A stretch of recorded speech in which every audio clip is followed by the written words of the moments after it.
Hola, buenas tardes en Barcelona. Buenos días aquí en Santiago de Chile.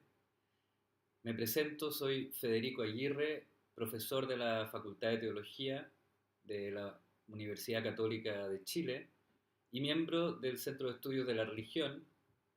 Quiero agradecer esta invitación a participar en el curso Bizancio, la luz que viene de Oriente. Me han invitado a desarrollar el tema la luz de Oriente en los iconógrafos y pensadores de Occidente. Y yo me planteé aterrizar un poco este tema en lo que yo denomino la comprensión de la tradición del icono como correlato de modernidad. Vamos a ver algunos aspectos históricos del proceso de restitución de la tradición de los iconos y cómo este proceso influyó en la conformación de la cultura moderna, no solo en países de tradición ortodoxa, sino también en Occidente. Como no puedo disponer de material audiovisual para mostrar imágenes, voy a presentar un poco el recorrido histórico de este proceso. Eh, Hay que tener presente que la tradición de los iconos, la tradición pictórica y toda la tradición filosófica, teológica, toda la civilización que se formó en torno a esta manifestación, eh, cae en el olvido durante un periodo bastante significativo para la historia occidental, que es el periodo que va desde el Renacimiento hasta el Romanticismo. Con la caída de Constantinopla, a mediados del siglo XV, que coincide justamente con el comienzo de la época moderna, con el comienzo también de la impronta de la cultura occidental que conocemos hoy, ¿no? Eh,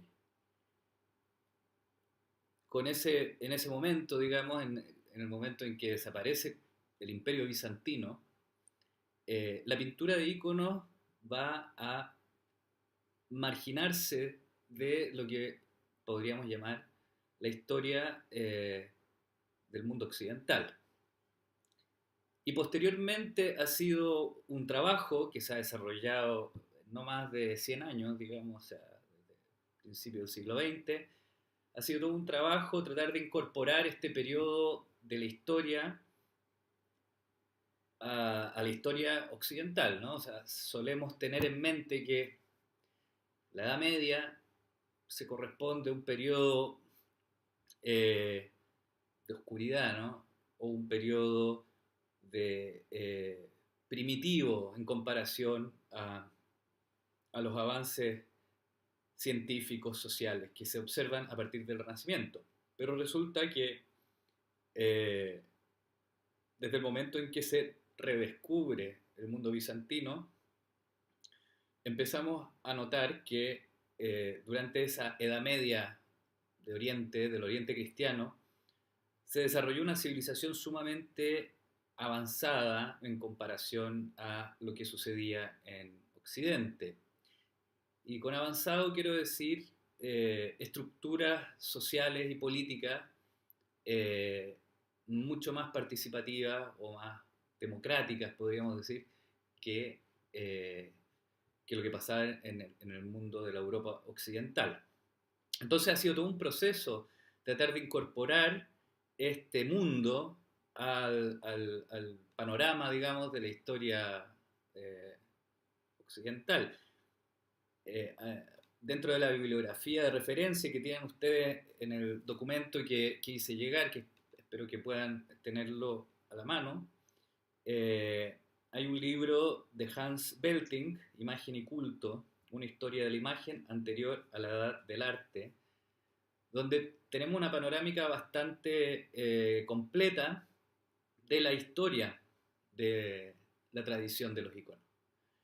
Y ahí justamente este historiador alemán pone de relieve que la tradición de los iconos constituye la tradición pictórica occidental por más de 1000 años.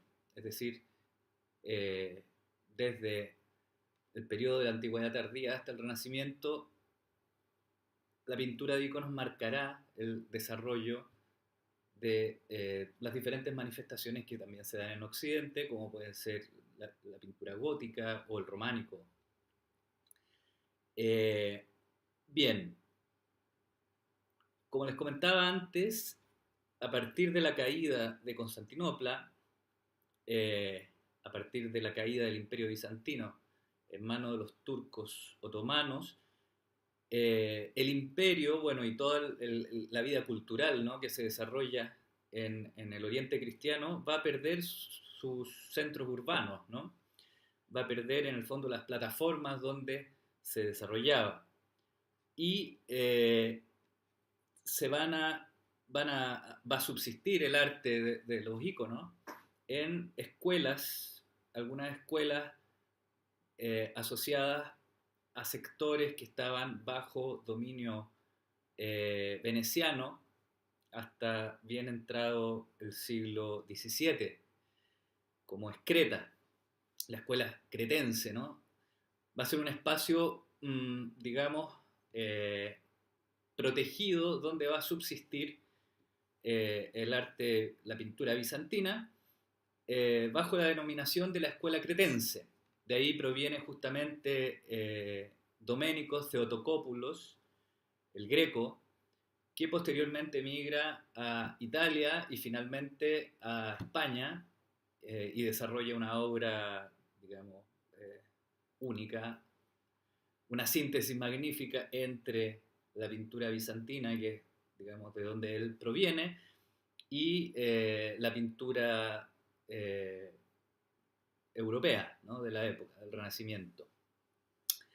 En Creta, sin embargo, esta escuela, que conserva de manera bastante fidedigna lo que es la tradición, eh, va a empezar a ser influenciada por diferentes aspectos de la pintura renacentista. Por ejemplo, aparece por primera vez con mucha más intensidad el empleo del claroscuro, cosa que digamos, en periodos anteriores de la pintura bizantina es bastante menos reconocible.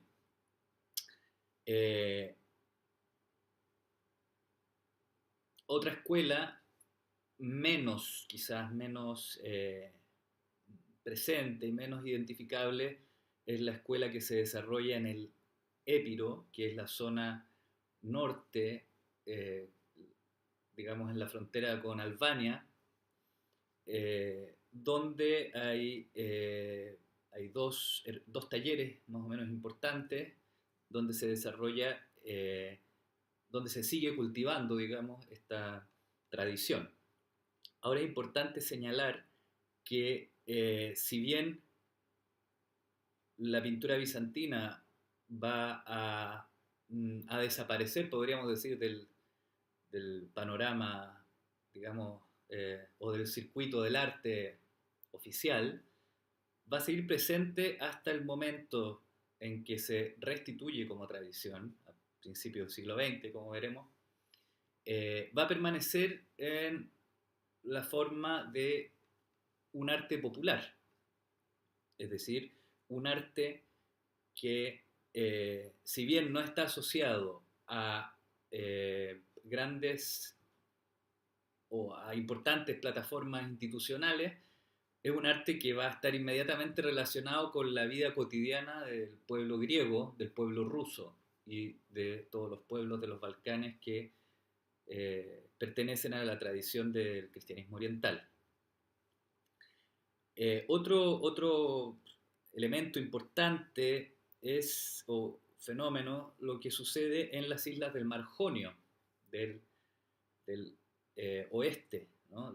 Las islas que están entre Grecia e Italia, donde la influencia italiana va a permanecer de manera mucho más intensa que en Creta, por ejemplo, y donde posteriormente van a aparecer también la influencia o la presencia inglesa. Justamente va a ser en este sector donde va a entrar con mayor fuerza eh, todo el mundo cultural occidental a través del Renacimiento en un primer momento y posteriormente a través del movimiento de la Ilustración.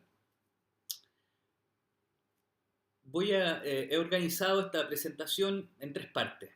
En la primera parte, justamente, eh, es la descripción de cómo se produce este ocaso de la tradición, asociada, como he dicho, a la caída del imperio bizantino y a la pérdida de las plataformas institucionales, y el redescubrimiento de la tradición de los íconos en el momento del romanticismo, ¿no?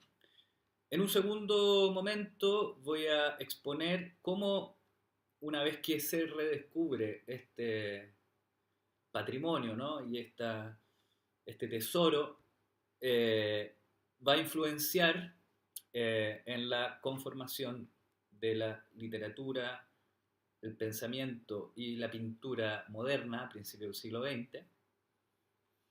Y en una tercera parte voy a exponer brevemente el caso de Grecia, cómo la pintura de íconos se convertirá en un correlato de modernidad, es decir, cómo los artistas e intelectuales griegos de la época, estamos hablando de principios, las primeras 3 décadas del siglo XX, recurren a la tradición, al mundo bizantino, para formular su proyecto de modernidad, un proyecto que quiere ser propiamente griego, que está influenciado sin duda por Europa Occidental, pero que busca también una identidad particular y una relación con el pasado milenario de Grecia, ¿no?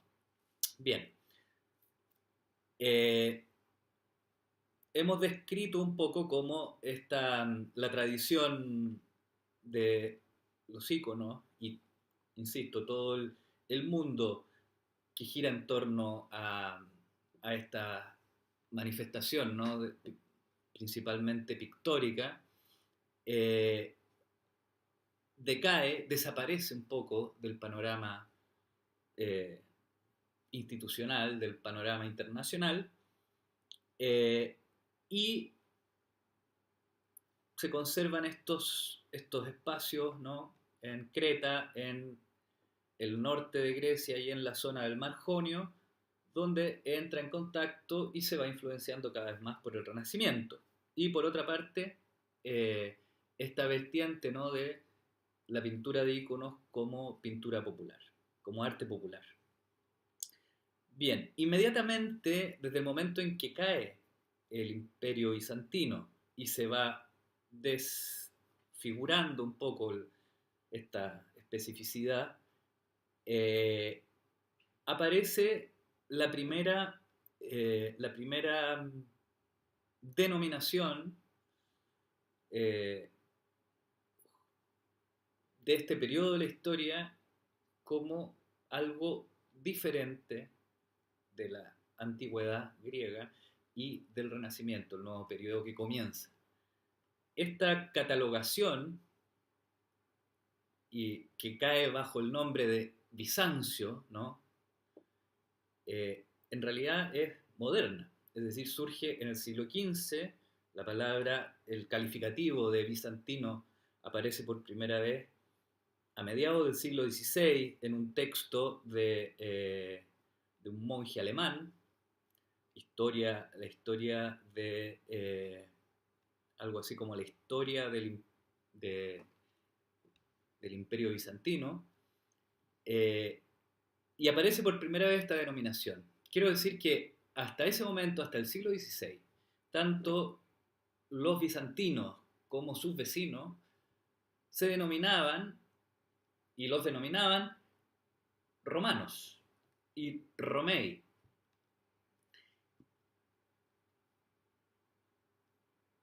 Es importante destacar esto porque desde el momento en que se les diferencia del periodo de la antigüedad greco-romana Y respecto al Renacimiento, se va a desligar algo que, por lo menos, incluso hasta el día de hoy, para los griegos, constituye una línea ininterrumpida.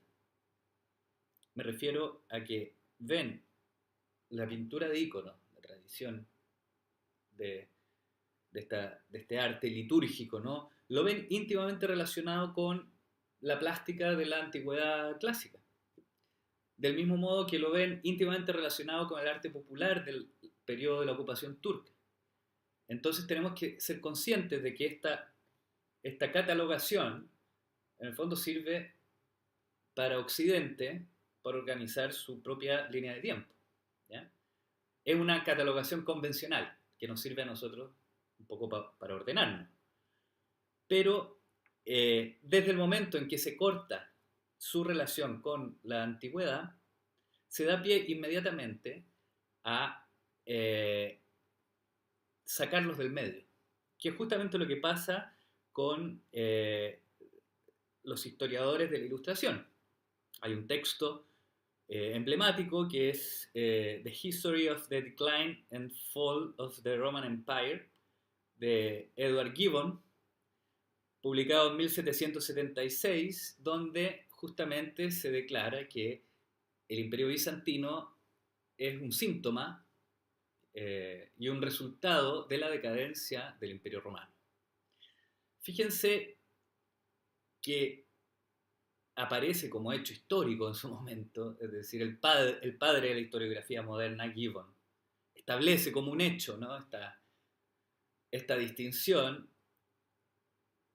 pero hay que tener en cuenta que lo hace con una intención ideológica y que es justamente apropiarse del mundo greco-romano como antecedente inmediato de, del Renacimiento y del surgimiento de lo que hoy conocemos como la cultura occidental.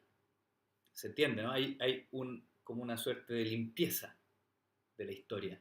Desaparece Bizancio, en gran medida también porque los contactos ya con el mundo griego casi han desaparecido. Bajo el Imperio Turco, Grecia corta todas sus relaciones con el resto de Europa, ¿no? De partida porque no tiene institucionalidad. Ahora, esta, esta limpieza, ¿no? de la historia, de sacar a Bizancio de entre medio, tiene como resultado la sedimentación de muchos prejuicios respecto al mundo bizantino, como un mundo que se asocia inmediatamente al oscurantismo que quizás pueda haber existido en Occidente. La pintura de íconos aparece como una pintura primitiva que desconoce las leyes de la plástica que fueron descubiertas o redescubiertas en el Renacimiento, ¿no? Y se genera un prejuicio bastante grande respecto a lo que hoy día denominamos mundo bizantino.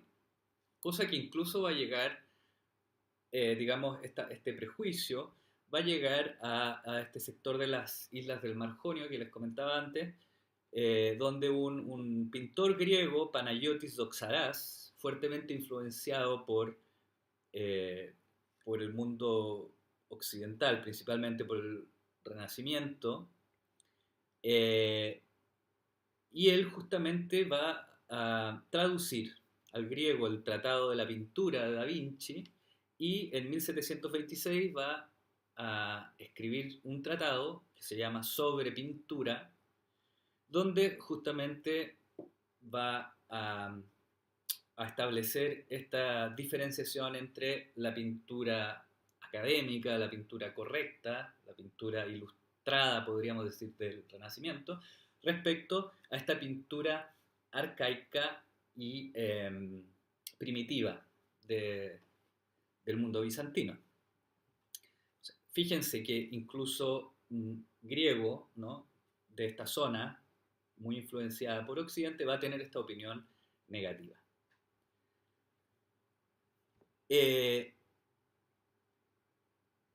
Es interesante ver cómo nuestra valoración del mundo bizantino y nuestro conocimiento del mundo bizantino va a estar determinado por el desarrollo de estos movimientos culturales en Europa, en una Europa central. Primero el Renacimiento, que está íntimamente relacionado con la pintura de iconos, el surgimiento, ¿no?, del Renacimiento, sobre todo con la última escuela, la escuela tardía de Constantinopla, que tiene una tendencia por ejemplo, a la expresión de sentimientos, cosa que no era habitual, y de ahí, digamos, se presenta como un precedente de desarrollo de la pintura del Renacimiento. Luego la Ilustración, con una actitud bastante negativa hacia este periodo y este lugar, digamos.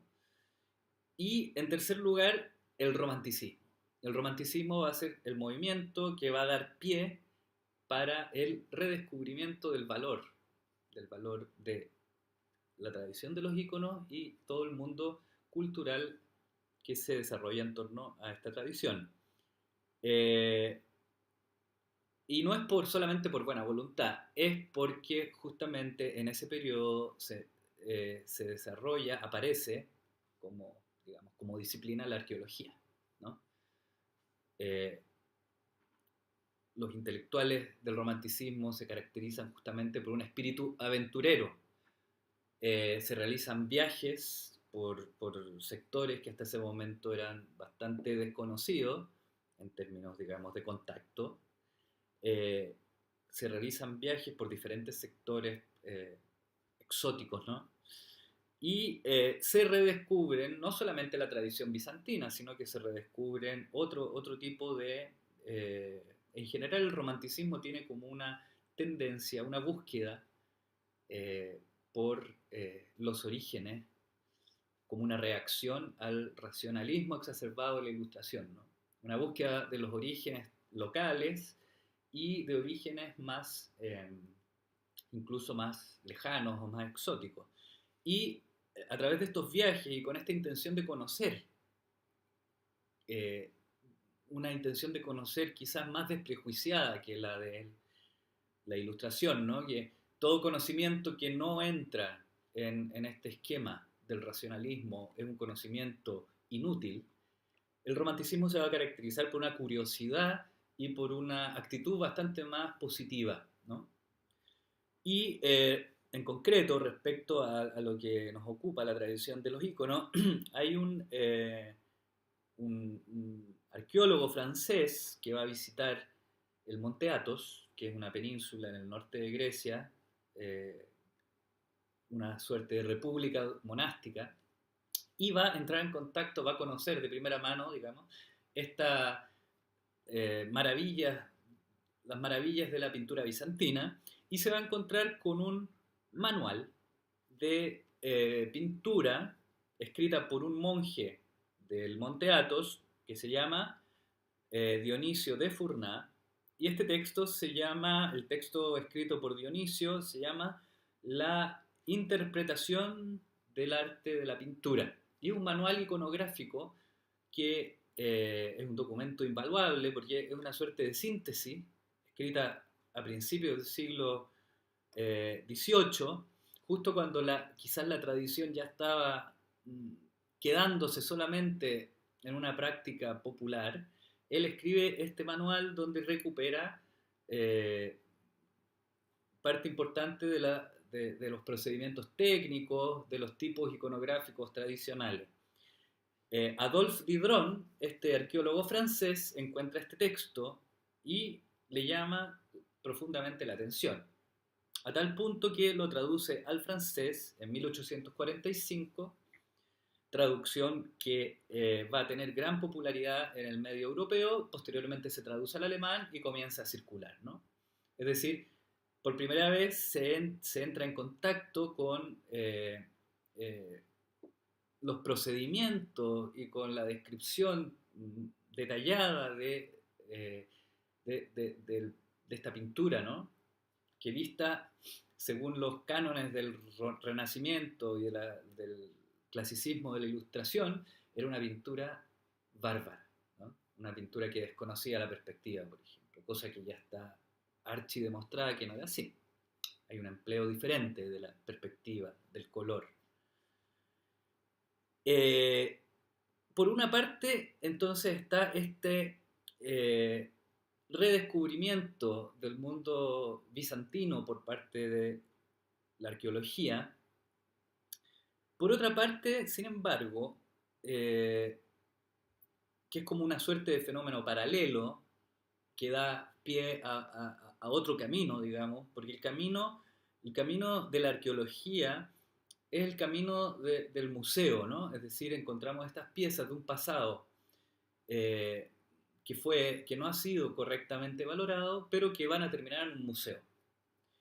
El otro camino es el que van a seguir los intelectuales románticos de Rusia, que van a reaccionar frente a la política de occidentalización de Pedro el Grande durante el siglo XVIII, van a reaccionar y van a buscar los orígenes, las raíces rusas, propiamente rusas eh, de su nación, ¿no? Hay un texto también que va a marcar este camino, el comienzo de este camino, que es la traducción de una antología de textos de los padres del desierto, de los padres griegos, que se llama la Filocalia, un texto que va a ser reunido por también un monje del Monte Athos, Nicodemo, en 1782. Posteriormente va a ser traducido al ruso y va a ser popularizado a través de otro texto que es una suerte de perífrasis o de glosa de la Filocalia, que son los relatos de un peregrino ruso. Este texto aparece en 1865, empieza a circular en Rusia y, solamente por darle un ejemplo, es un texto que marca, influye al mismo Dostoyevsky. Es un texto donde se describe, podríamos decir, toda la espiritualidad monástica ortodoxa, que es bastante más flexible que el mundo monástico occidental. Es una suerte de misticismo muy, muy sensual, ¿no? Muy asociado a la experiencia sensible. Y en el caso de Dostoyevsky se puede apreciar este ideario, ¿no? en Alyosha, que es el protagonista de los hermanos Karamazov, que es una suerte de síntesis entre eh, el conflicto existencial moderno y esta mística oriental, esta mística del cristianismo oriental, eh, podríamos decir una mística eminentemente estética, ¿no? Eh, bien, entonces podemos reconocer aquí digamos, otro camino de recuperación que se diferencia del camino de la arqueología porque no busca encasillar y meter en un museo este patrimonio, sino convertirlo en un motor de los procesos culturales que se están viviendo en ese momento. No sé si se fijan en este doble carácter del redescubrimiento de la tradición de los íconos y bueno, del mundo del cristianismo oriental. Son dos caminos que hasta el día de hoy, en alguna medida, están en conflicto. Es decir, entender la tradición de los íconos como algo del pasado, cerrado, concluso, maravilloso, pero que terminó, o reconocerlo como algo vivo y como todo lo vivo, cambiante y vinculado al devenir eh, contemporáneo, y es una situación de tensión que existe hasta el día de hoy, ¿no? Bien, eh, ¿cómo llega? Ya vimos que por el lado de la arqueología entra, digamos, o aparece el mundo de Bizancio en Europa occidental, sobre todo en la segunda mitad del siglo XIX, ¿no? Pero hay otro momento, yo diría, más determinante todavía, que va a ser la vinculación o el conocimiento del mundo del cristianismo oriental por parte de las vanguardias artísticas que se desarrollan en Europa Occidental, principalmente en París. Y eh, esto va a suceder por el desplazamiento de muchos intelectuales rusos, algunos perseguidos por el ejército blanco, otros perseguidos posteriormente por el ejército rojo. Se va a generar una diáspora importante de intelectuales rusos en Europa Occidental, en Italia, pero principalmente en París. Y se van a fundar en París dos institutos teológicos. El primero, el más importante que existe hasta el día de hoy, es el Instituto de San Sergio. Se funda en 1925, y el Instituto de San Dionisio, que se funda en 1945 y posteriormente se cierra. Como les digo, el Instituto de San Sergio funciona hasta el día de hoy. También hay importante señalar que en Nueva York, en 1905, se va a fundar el Seminario de San Vladimir, que hasta el día de hoy también funciona. Bien, en el Instituto de San Sergio van a desarrollar su trabajo importantes representantes del renacimiento de la teología ortodoxa y de la pintura de ícono.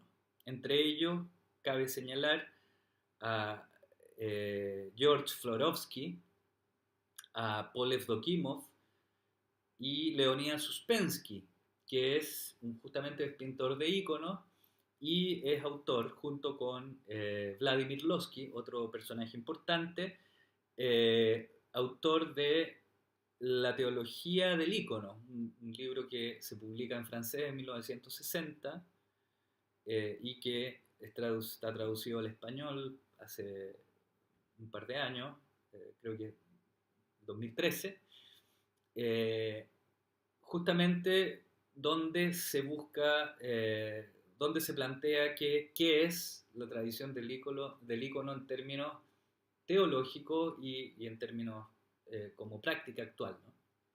Bien, entonces en París se van a establecer estos intelectuales, principalmente teólogos, y van a entrar en contacto con los principales movimientos que se desarrollan en ese momento, como son el existencialismo, la anarquía incluso, eh, el personalismo posteriormente. Evdokimov va a tener una amistad bastante próxima con Munier.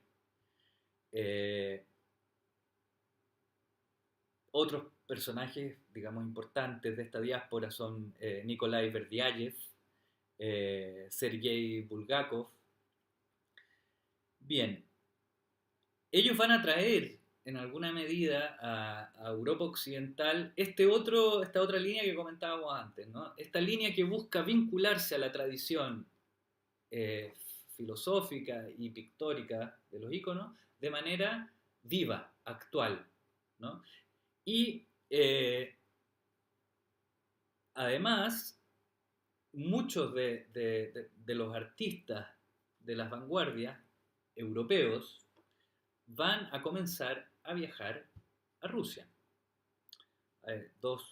Solamente por nombrar dos de estos viajeros importantes, uno es Rainer Maria Rilke, uno de los principales poetas en lengua alemana del siglo XX, que va a realizar dos viajes a Rusia, va a conocer a Tolstoy, y su primera obra, digamos, más importante, que es el Libro de Horas, se publica en 1905.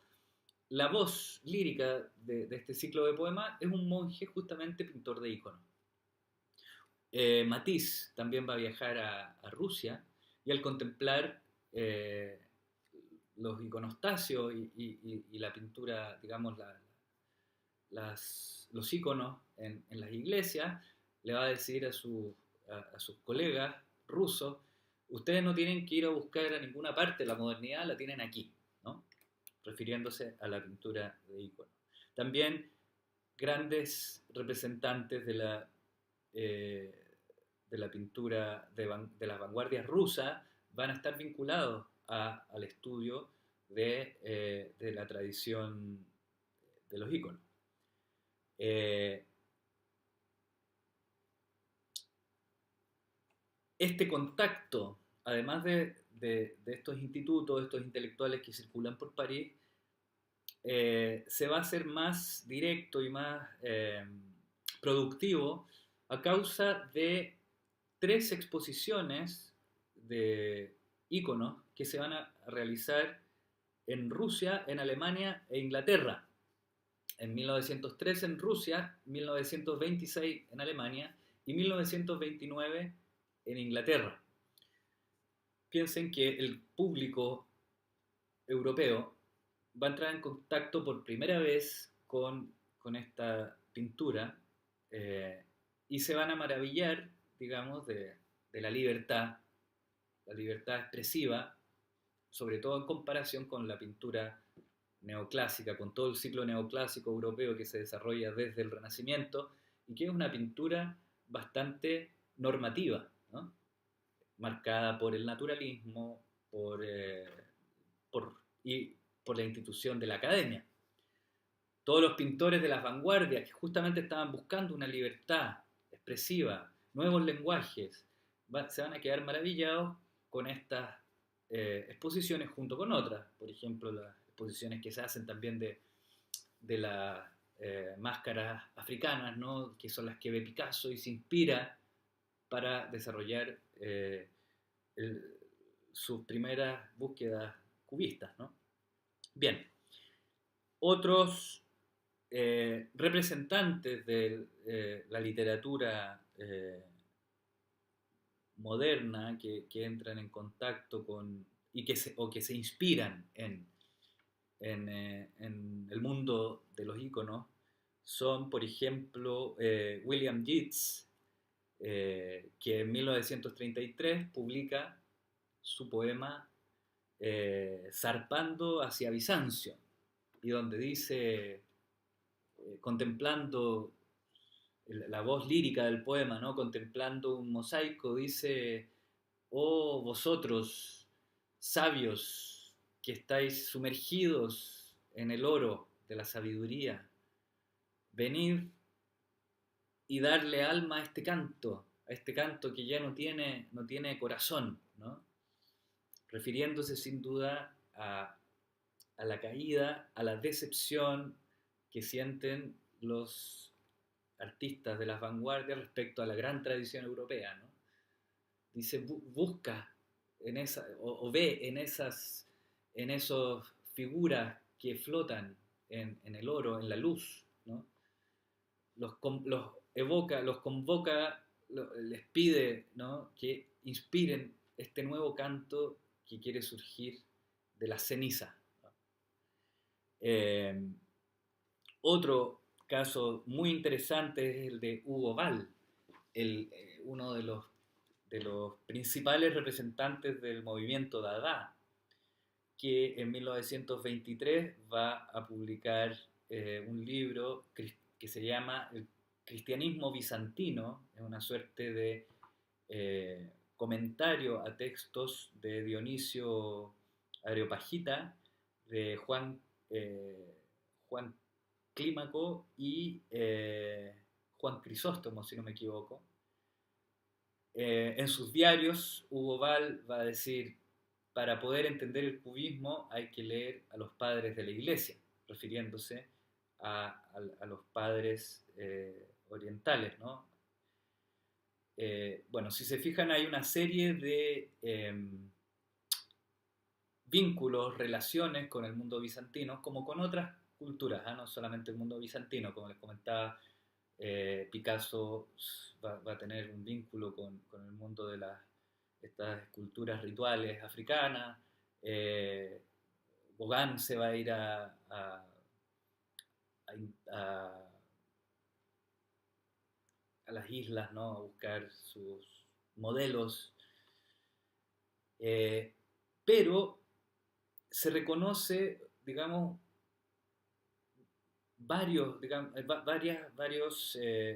un grupo por lo menos de artistas que concuerdan o confluyen en esta referencia a Bizancio. Hay otros pintores también que tienen una referencia formal, podríamos decir, es decir, toman elementos de la tradición de los iconos y la aplican a sus pinturas. Un caso paradigmático es el de Gustav Klimt, ¿no?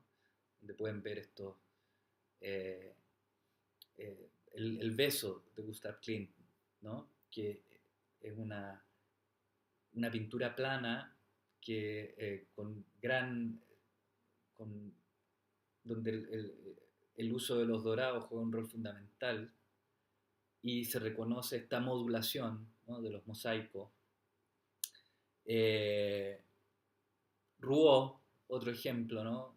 Un fantástico pintor religioso francés que va a realizar, por ejemplo, los vitrales de la iglesia de Saint-Séverin, creo que se llama, en el centro de París, en el barrio latino. También se va a inspirar en los iconos bizantinos para realizar su proyecto.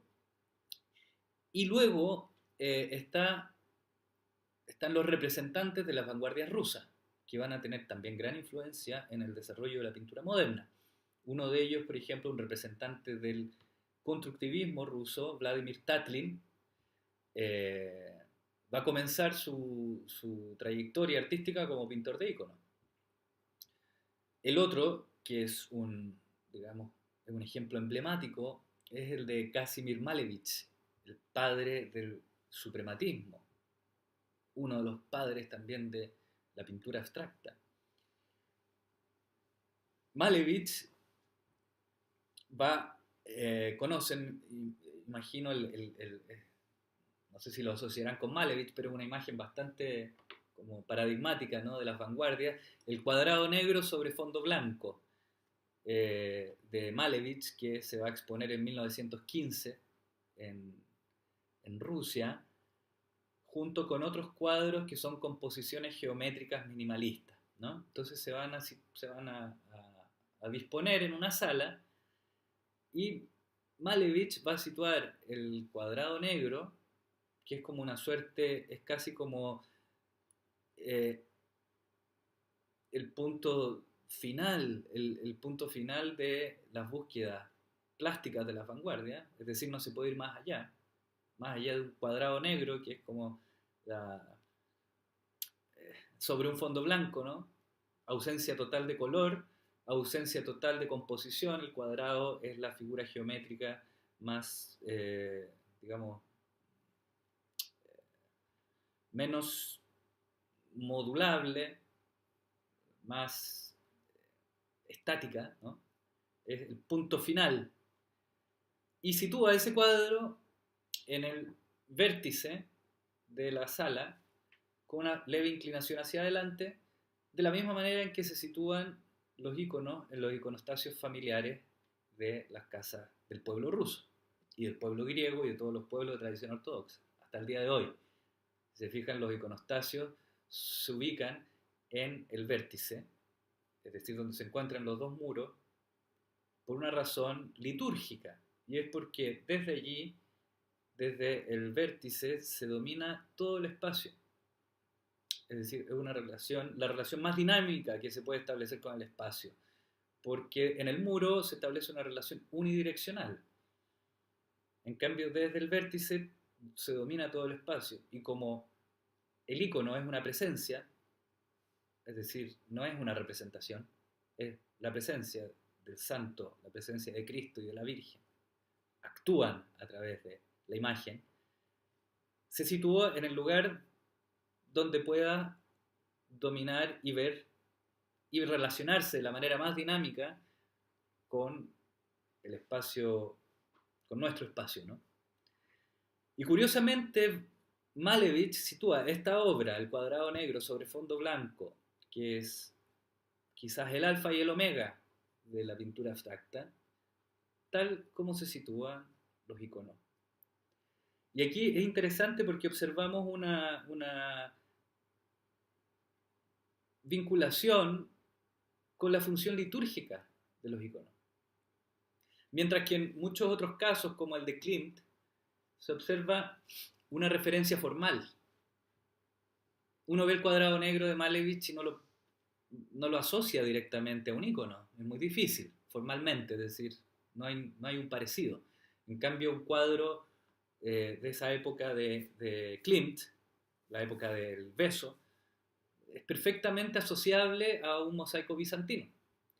Entonces es muy interesante descubrir esta referencia al sentido litúrgico y digamos, al lugar que ocupa el icono dentro de toda la tradición teológica del Oriente Cristiano. Es decir, el icono es, es la culminación de toda la doctrina trinitaria y cristológica. Es una síntesis de todas las discusiones que se desarrollan eh, hasta el siglo octavo, ¿no?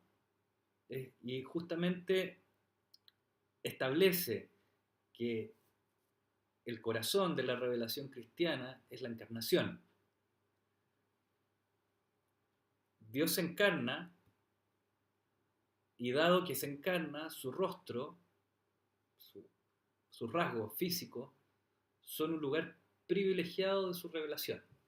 Ese podríamos decir que es la síntesis, ¿no?, que se desarrolla justamente en torno a la querella iconoclasta. Otro caso interesante de señalar es el de Pavel Florensky, también uno de los principales teólogos rusos contemporáneos, es decir, del siglo XX, que es sacerdote, matemático, que va a participar entre 1921 y 1924 en la Escuela Estatal de Arte y Técnica de Moscú, una suerte de Bauhaus, ¿no?, donde se va a desarrollar un nuevo modelo pedagógico de las artes, una alternativa respecto a la academia.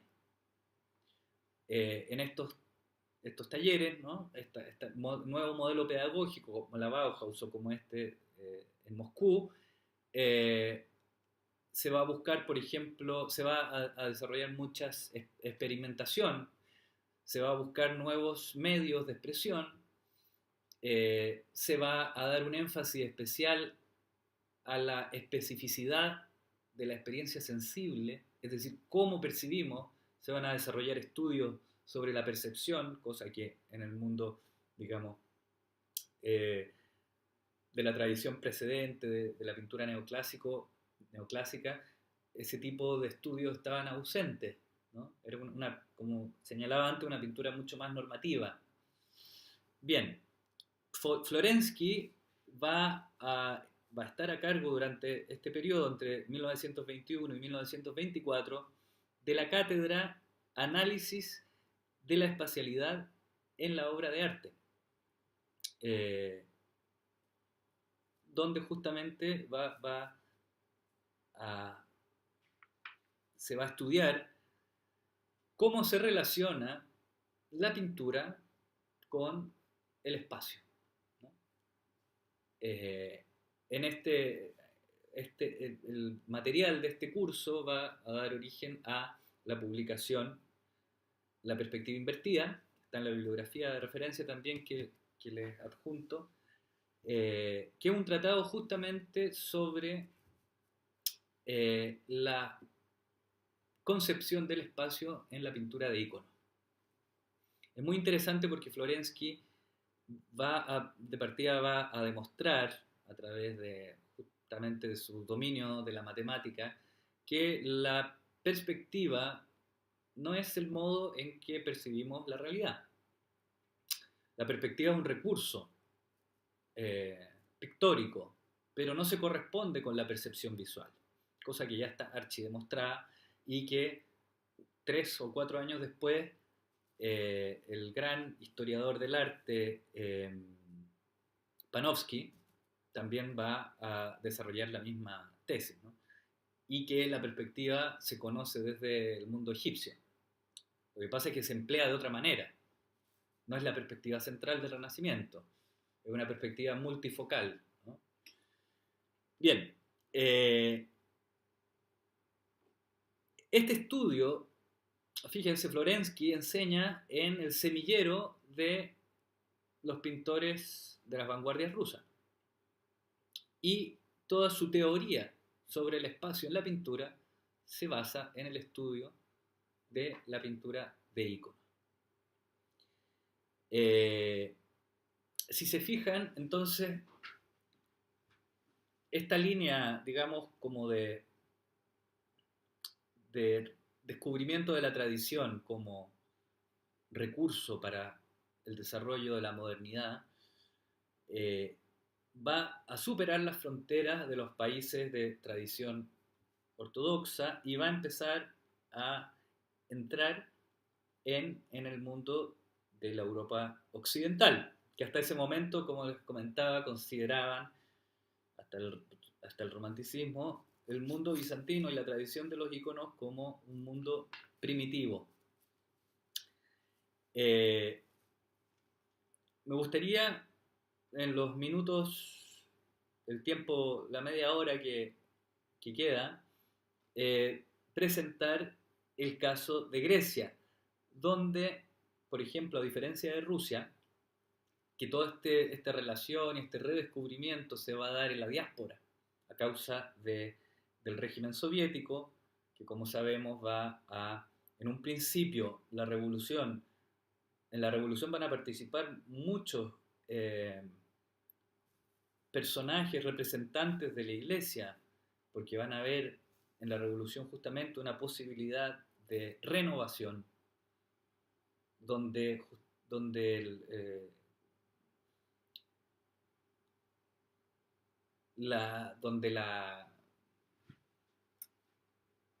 el mundo, digamos, perdido de la tradición cristiana, deformada por la influencia del mundo principalmente de Pedro el Grande, podía, es decir, esta nueva construcción de la sociedad rusa podía ser una sociedad cristiana.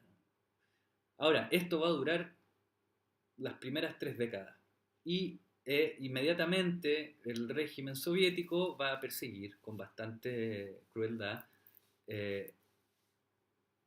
cualquier manifestación religiosa, ¿no? Entonces, digamos que este redescubrimiento, ¿no?, se va a dar en la diáspora. En Grecia, sin embargo, se va a asumir, en Grecia no va a tener un régimen, digamos, tan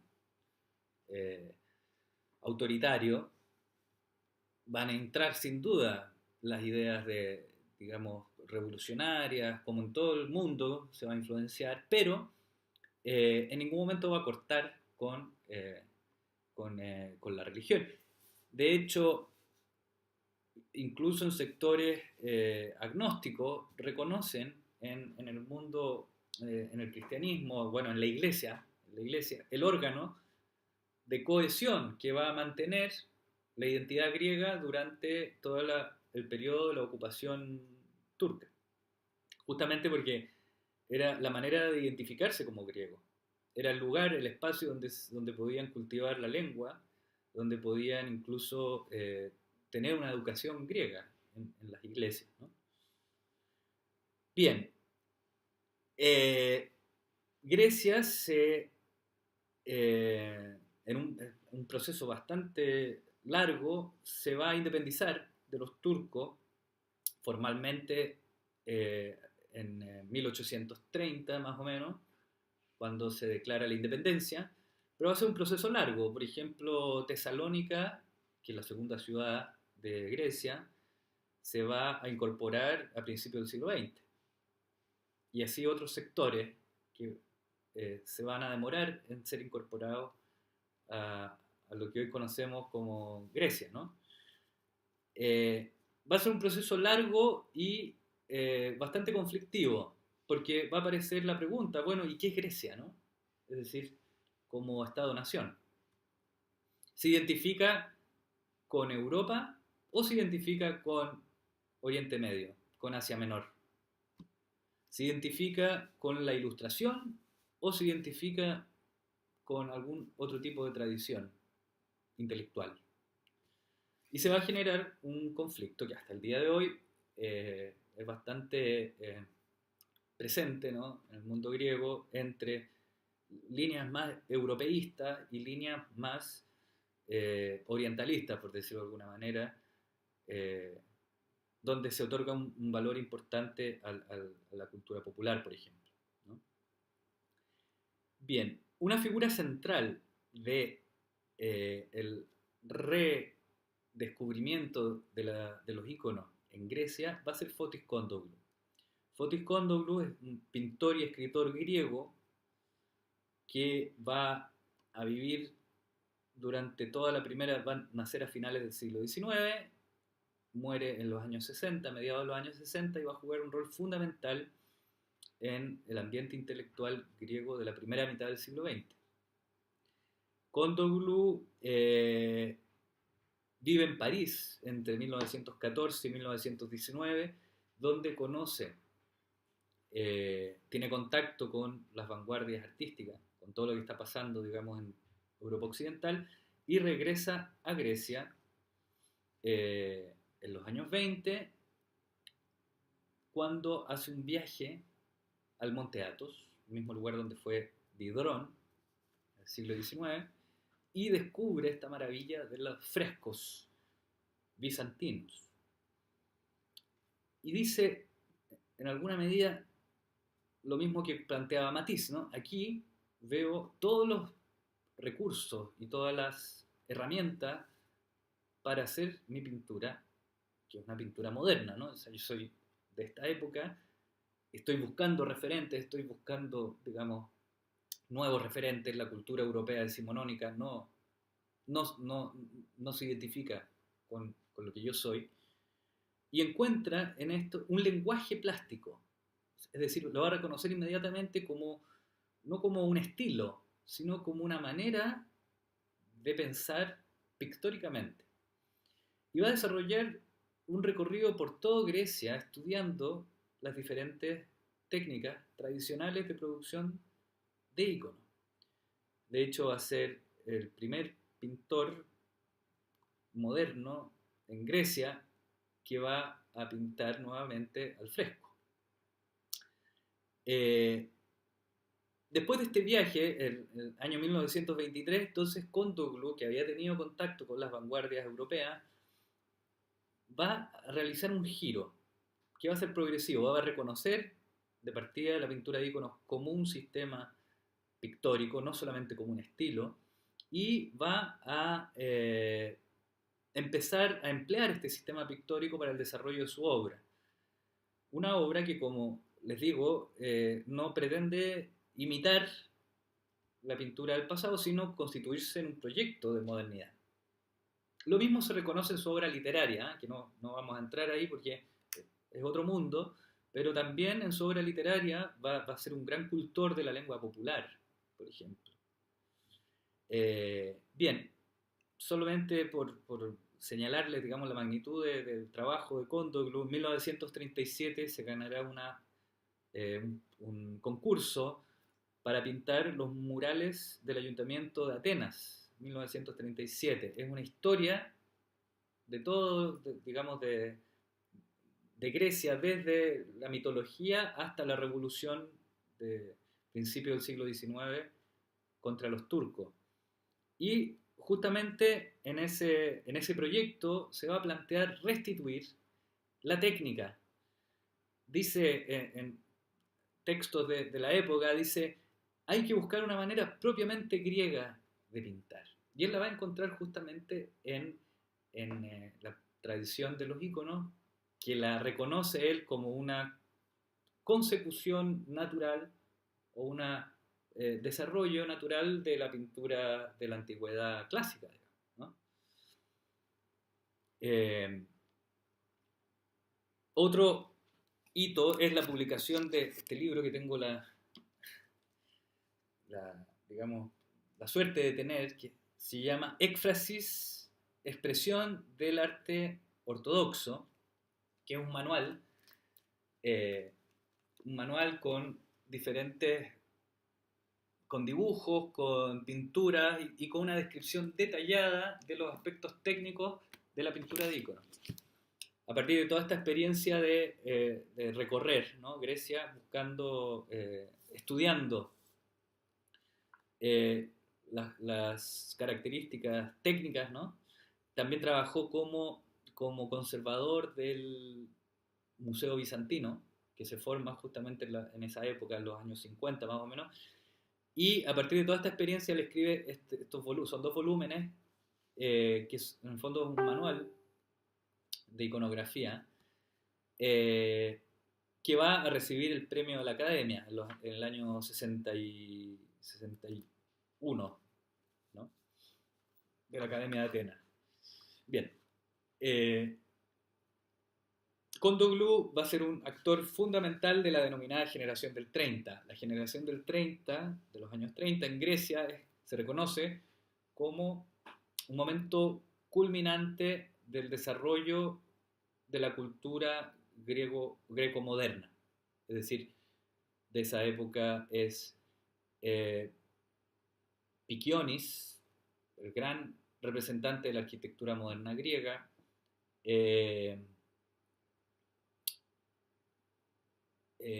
Hatzidakis, músico que elabora una síntesis magnífica entre la música clásica y la música popular griega, Nikos Engonopoulos, poeta y pintor surrealista, Giannis Charougis, Odiseas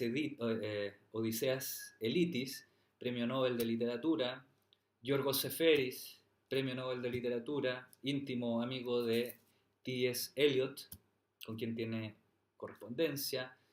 Es decir, es la generación que va a dar la impronta más consistente a, a esta nueva periodo, época de la cultura griega, ¿no?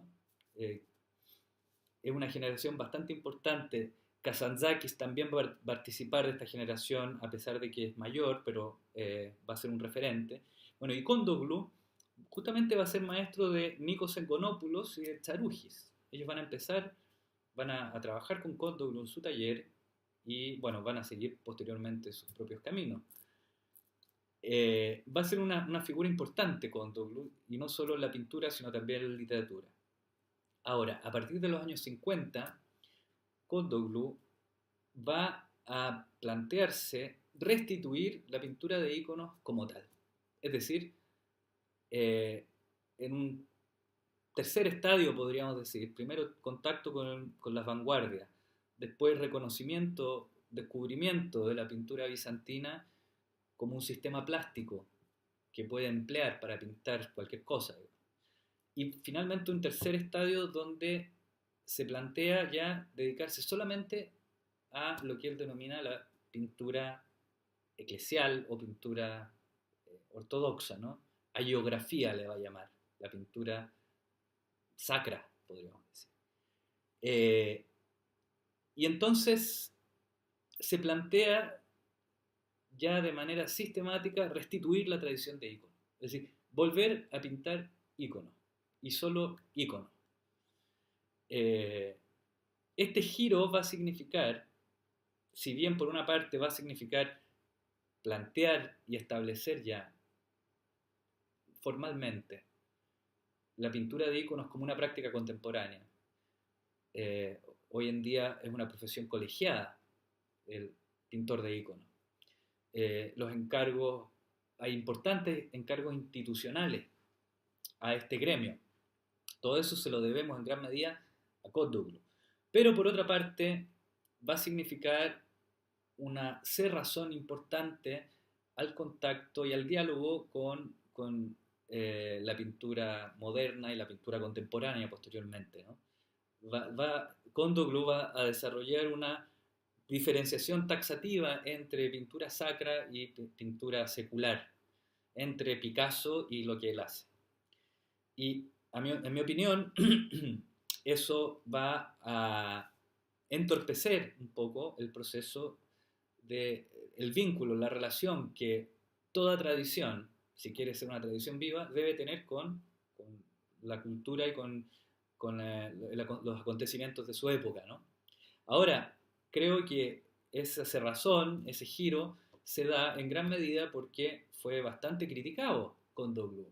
Por una parte, lo criticaban los sectores conservadores de la iglesia que decían, pero eh, esa pintura es una pintura primitiva, nosotros ya hemos adoptado la pintura neoclásica.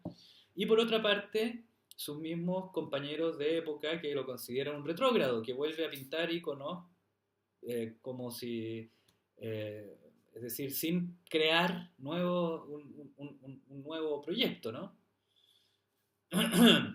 Entonces yo creo que frente a ese escenario adverso, Cthulhu va a reaccionar de esta manera a la defensiva, podríamos decir. Ahora, a lo largo de toda la segunda mitad del siglo XX, eh, con mayor o menor intensidad, han aparecido pintores, ya propiamente iconógrafos, que buscan vincularse y relacionarse con el acontecer pictórico, artístico de nuestra época. Hay casos emblemáticos, en mi opinión, como es Mihalis Vasilakis o Yorgos Kordis, con quien tuve la suerte de aprender en su taller, de trabajar con él eh, y también me dirigió la tesis de magíster.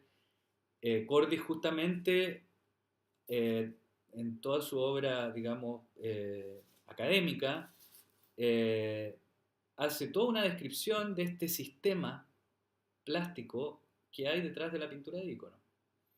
Y establece, por ejemplo, describe cómo funciona la línea, cómo funciona el color y cuál es su sentido litúrgico, ¿no? Y establece una diferencia clara entre lo que es la pintura bizantina como una lengua plástica, y lo que son las concreciones históricas, dos estilos, ¿no? Y hace la analogía con la lengua, dice, por ejemplo, el griego se habla hace miles de años, pero Homero lo hablaba de una manera y Seferis lo habla de otra, y escriben poemas y literatura diferente, empleando la misma lengua. Entonces hace esta distinción entre lo que sería el sistema pictórico, la lengua pictórica de los iconos que tienen características muy concretas, la perspectiva, el uso del color, eh, respecto al uso que hace cada pintor de esa lengua, que puede ser, de hecho es, siempre diferente. Bien, es decir, hay una tendencia y hay, digamos, una segunda vuelta respecto a esta cerrazón que produce Cóndor. En los Balcanes hay un montón de otros pintores, de iconógrafos que están en esta misma línea. En Rumania, en Serbia, realmente hay casos muy interesantes de renovación de búsqueda eh, eh, plástica en el contexto de la tradición. Es decir, la tradición no es sinónimo de repetición. Esa eso es el tradicionalismo. La tradición es el horizonte histórico, digamos, es un espacio donde está sucediendo algo. Algo que tiene un pasado, que tiene una continuidad, pero que está sucediendo, ¿no? Y ese es el horizonte que se intenta recuperar por todos estos pintores que están en esa búsqueda, ¿no? El último punto que me gustaría brevemente comentarles es cómo ha influenciado todo este redescubrimiento en el pensamiento, en la filosofía y en la teología griega de la segunda mitad del siglo XX. Señalarles solamente una discusión que se abre en la década de los 70. Hay que pensar que el mundo griego eh, accede a esta recuperación de la tradición patrística oriental eh, después de los rusos. Los rusos a principios del siglo XX ya estaban eh, recuperando los textos, la tradición patrística griega. Los griegos van a hacerlo justamente a partir de su vínculo con, con algunos maestros, profesores rusos como Florovsky o Vladimir Glosky. Y podríamos decir que el momento de madurez de la teología griega y el pensamiento griego se va a dar en los años 70. Y cito en particular una discusión que se va a abrir en torno a la publicación de dos volúmenes. El primero es La persona y el eros, de Christos Gianaras, y el segundo, De la máscara a la persona, de Ioannis Zizioulas, bastante conocido en el mundo occidental. Hay una traducción y comentarios justamente de un profesor ahí de la Facultad de Teología de Cataluña, Jaume Fontbona, traducción al castellano de la obra de Zizioulas. Estos dos textos van a abrir una discusión respecto a la relación entre el proyecto cultural de Grecia moderna respecto a la tradición del cristianismo. Y va a abrir una discusión que hasta el día de hoy se sigue dando con varios interlocutores. Participan varios filósofos contemporáneos griegos importantes, entre ellos, por ejemplo, Stelios Ramphos, en torno a la comprensión del concepto de persona. Es muy interesante porque se desarrolla en la obra de Gianaras y de Zizioulas una comprensión relacional de la persona. Es decir, el concepto de persona no es lo individual, no es lo autónomo. La persona es heterónoma, es decir, existe solamente en relación, se define a partir de la relación, y eso entra en franco conflicto con la concepción occidental de la persona, que tiende, digamos, a la autonomía del individuo, a que la persona viene definida propiamente por la conciencia, es decir, por la posibilidad de darse cuenta de su mismidad y de su diferencia respecto a lo otro. Mientras que estos autores, junto con los rusos ya tempranamente, van a plantear una concepción de la persona basada en la teología trinitaria de la comunión, donde la persona divina, y por gracia la persona humana, es un ente relacional, no se define, no existe por sí mismo. Bien, y se va a generar toda una discusión sobre la comprensión de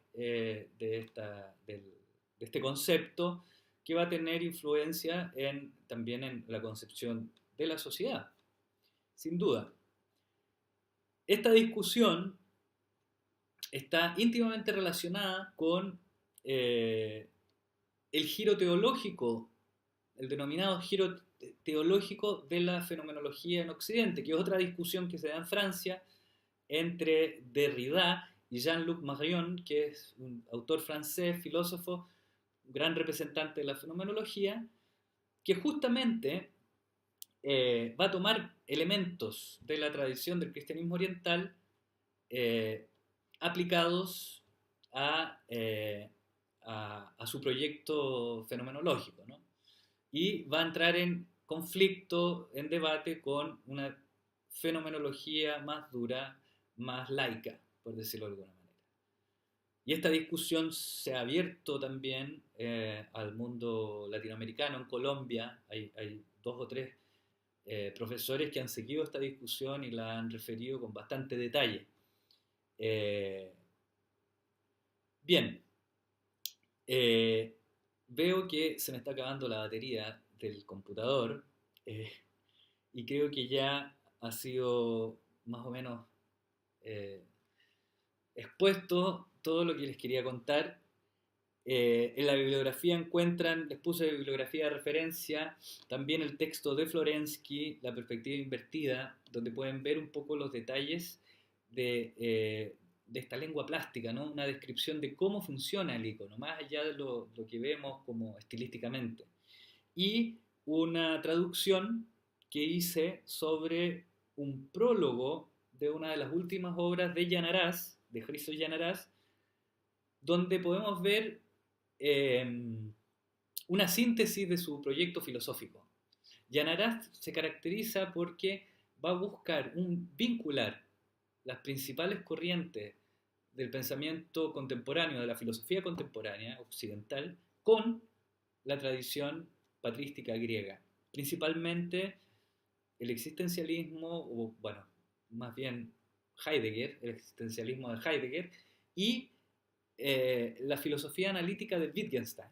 Y va a vincular estos dos autores con la tradición, o va a responder en alguna medida lo que plantean estos grandes pensadores desde la tradición greco-ortodoxa, ¿no? Entonces, este texto lo encuentran en internet, está publicado en la revista Byzantium Nea Elas, eh, y bueno, hay una reseña también de su itinerario, de su trayecto vital, y, eh, y pueden leer un poco una síntesis de su pensamiento.